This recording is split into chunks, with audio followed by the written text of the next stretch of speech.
Assalamu alaikum everybody. I am Dr. Shahid Khokhar and this is 24th lecture for the subject of operations and supply chain management.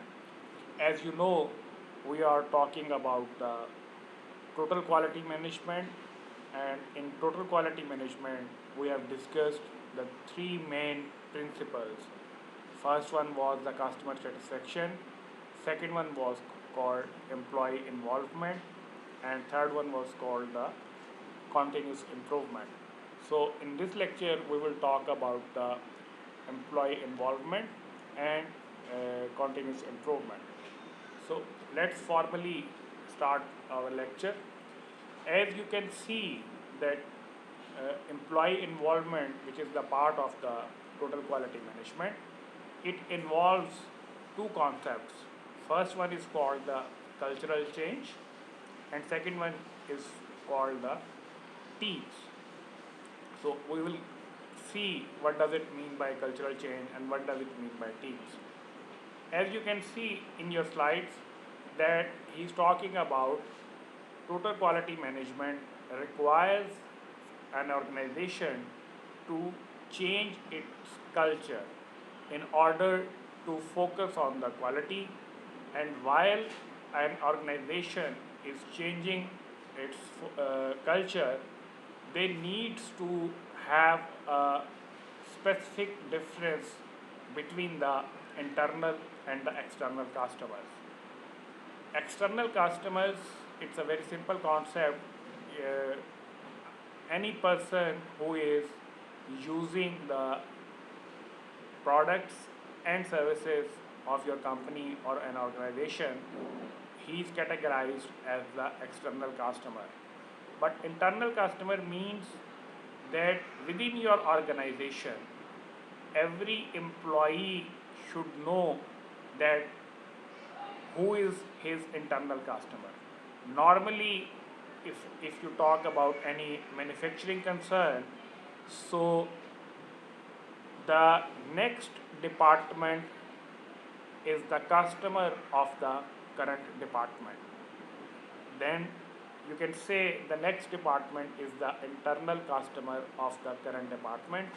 In simple terms, we can assume that if you are working in a production or the manufacturing department, then the warehousing department is your customer.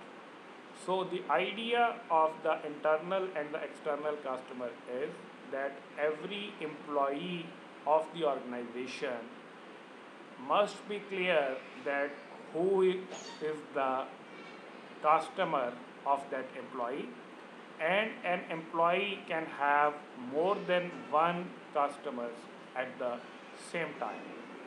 So the goal of internal customers is to satisfy the external customers. So the total quality management is focusing that internal customers, or in simple words, all the employees of the organization should make an effort for the uh, providing goods and services to the external customers.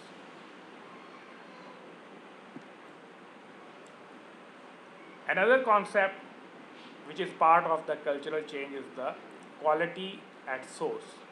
According to the quality at source phenomena, company should try to focus by removing errors at the start, rather than they should focus on removing errors after the production process.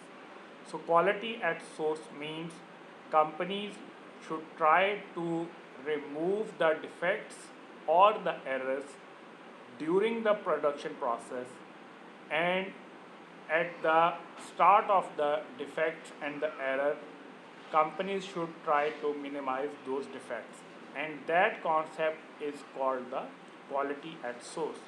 So quality at source emphasize that we should not make the wrong products and the services and then try to remove their defects.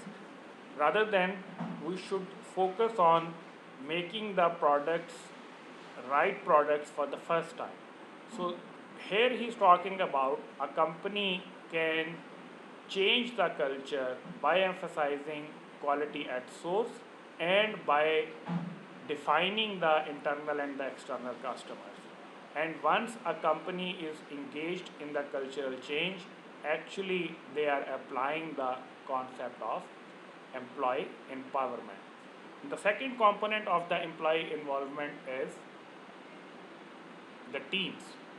And as you can see from your slide, the teams means that you are engaging the employees in different kinds of teams. That teams could be problem solving teams, special purpose teams, or the self managed teams. Why you need the teams in order to improve the quality? Because when more people work together, the productivity can be enhanced. So here he is talking about that if you encourage the teamwork, you can increase the performance of your processes, and if you are increasing the performance of your processes, you are leading to the high quality. So the concept of the employee empowerment means that you give the ownership of the process to the employees so that they feel the responsibility, and if that process is successful, they should also feel the pride that belongs with the success of that process. So employee empowerment is actually delegating power to the employees so that they can provide the desired products and services for the customers. So that is the concept of the employee involvement, which involves the cultural change and which involves the teams concept. Moving on,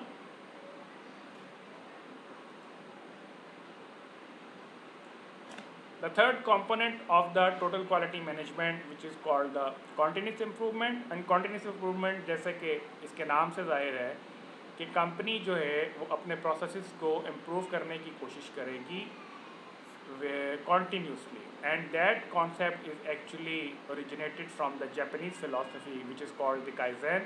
And Kaizen is saying that the things which are proving successful to you today, not necessarily they would be successful in future. So before कि आप problems को face करें और फिर उनको ठीक करने की कोशिश करें, कॉन्टीन्यूस इम्प्रूवमेंट ये कहता है कि आपको खुद से अपने प्रोसेसेस को इम्प्रूव करने की ज़रूरत है, so that there is no need कि आपको जो है प्रॉब्लम्स जो है इन फ्यूचर फेस में करने पड़े. So that is the concept of the continuous improvement, which is based on the Japanese philosophy which is called the Kaizen. And in the continuous improvement, you can also use the problem solving tools. And in the slide, he is talking about the SPC, and SPC actually stands for the statistical process control.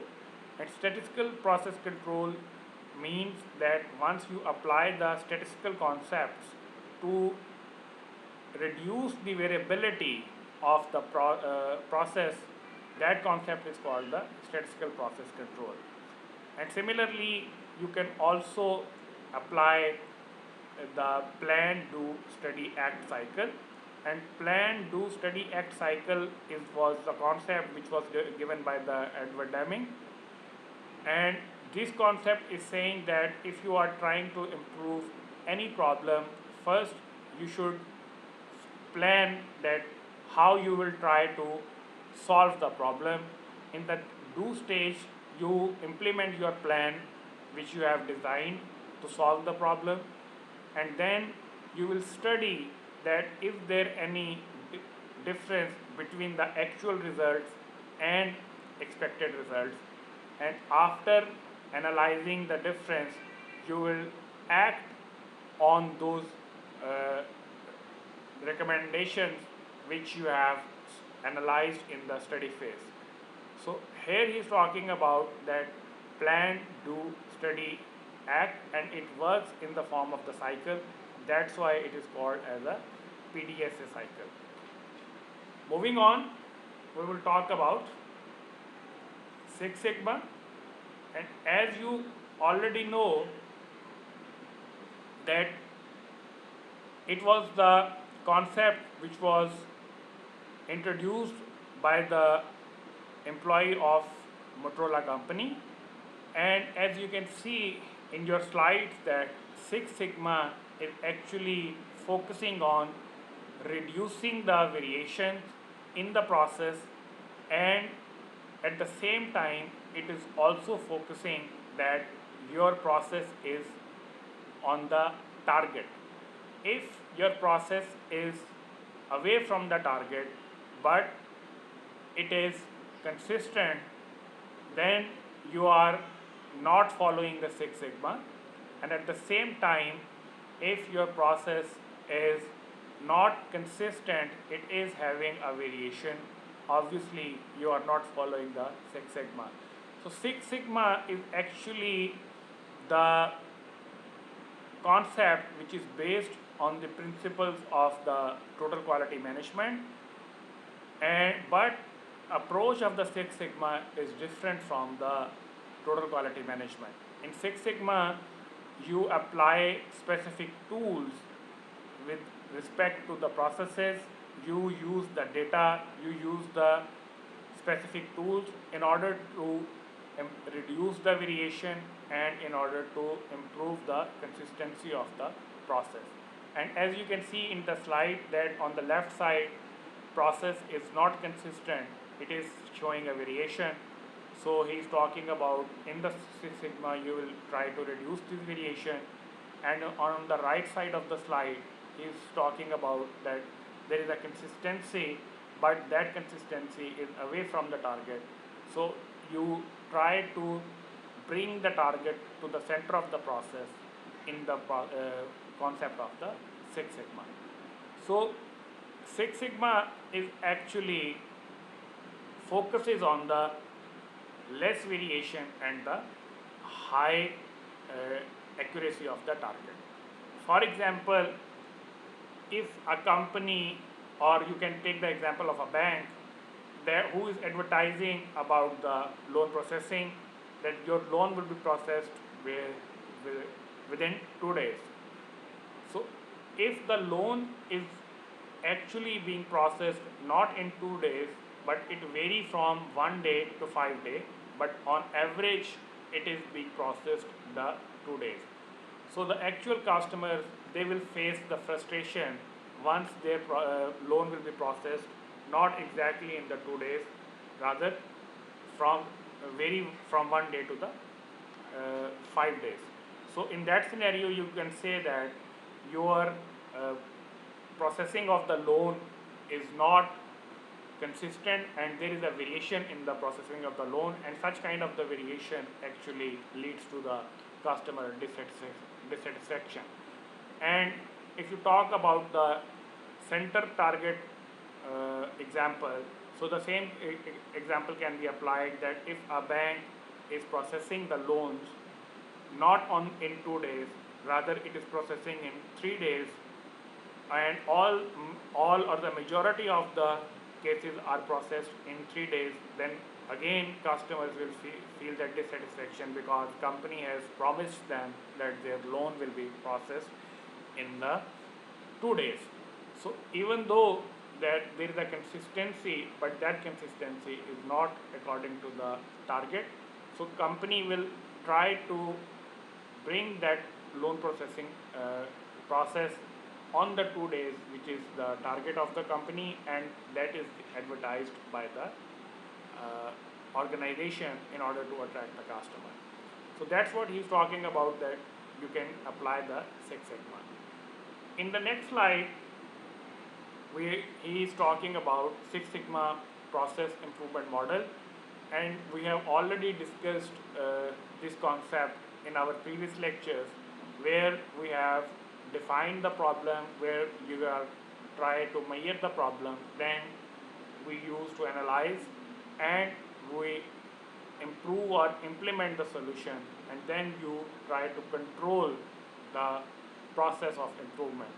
So here he is talking about you can also use the same model of the process improvement model in order to uh, apply the Six Sigma in your organization. That's all for today's lecture. If you have any question, feel free to make a comment in the Google Classroom, or you can contact with your co-teacher for the better explanation. Thank you so very much. See you next time.